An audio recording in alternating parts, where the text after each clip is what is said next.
Right short note on teeth, teeth के short note के बारे में आपको बताया जा रहा है। आपको पता है टीथ कहाँ हो जाता है, हमारे मुंह में होता है, तो ऐसे नहीं बोला मुंह में होता है, आपको लिखना है कि teeth is located in our buccal cavity, हमारा जो माउथ का है ओरल कैविटी है उसी में पाया जाता है। इसके टोटल नंबर कितने होते हैं, तो टोटल नंबर हम आते हैं 16 2 जा 32, 32 हमारे एक हेल्थ मतलब नॉर्मल एक इंसान में 32 ही दांत होते हैं।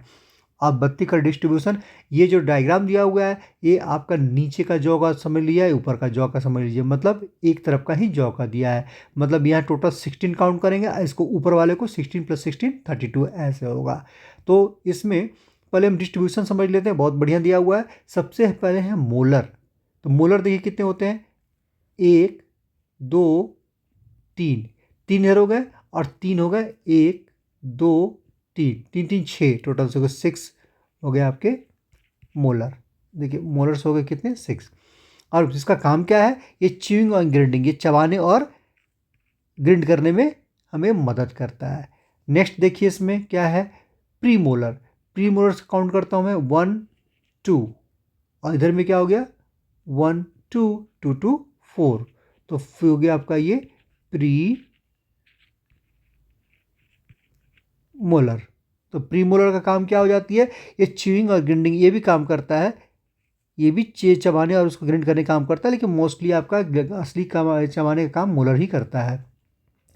उसके बाद नेक्स्ट है कैनी, कैनी आपको कैनी वर्ड से क्लियर हो गया होगा कि ये कुछ मांस को पियर्स करने के लिए, मीट को पियर्स करने के लिए किया जाता है। तो हम लोग जब एंशियंट टाइम में तो हम भी तो मांस खाते थे, हमारी भी टीथ शार्प हुआ करते थे, लेकिन सैविक एवोल्यूशन की वजह से अब धीरे धीरे धीरे धीरे ये नॉर्मल टाइप हो गया है, but it still it is look like canine, जैसे आपके लायन में होते हैं, डॉग में होते हैं, बस उनकी साइज बड़ी होती है। तो ये उसका मैं पोजिशन दिखा रहा हूँ, ये हो गया कैनी, तो कैनी एक हो गया इधर, एक हो गया इधर, तो कैनी एक एक दो, तो ये होगी 2 होगी कैनी। तो 2 होगी कैनिस, कैनिस का काम क्या है, पियर्सिंग एंड टीयरिंग, अब कोई भी शार्प चीज़ को हम उसको पियर से टीयर कर सकते हैं।